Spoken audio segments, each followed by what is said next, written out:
Hi friends, happy Ash Wednesday. Here we are now standing on the threshold of Lent, where we begin those 40 days of prayer, fasting, and almsgiving. What is the purpose of Lent? Well, I love those words from the prophet Joel in our first reading today, when God says to his people, "Return to me with all your hearts." And this is actually at the heart of what Lent is.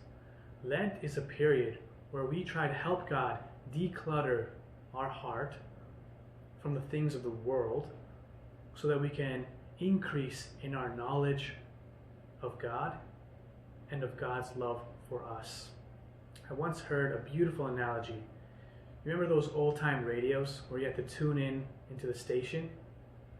Well, what happens when you're in between two stations?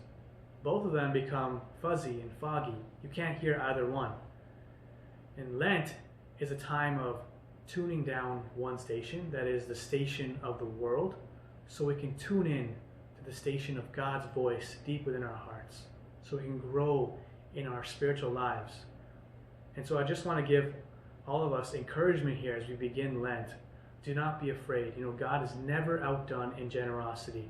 The world may see us as Christians and feel sorry for us that we have to give up all these things. But the Christian with the eyes of faith realizes that he's receiving so much more. When we increase in faith, hope, a knowledge of God's love for us, what more could we want? Because in the end, brothers and sisters, all the things of this world will fade. It is God that our heart longs for. It is God who is our final fulfillment. And in this season of Lent, we have a great opportunity to begin eternity now, in a sense, where we decrease from the things of the world and increase in the knowledge of God's love for us. And that is something we should be willing to give up everything for. So I hope this season of Lent is one of great spiritual growth for you and for your families. May it bear much fruit in your life. God bless you all.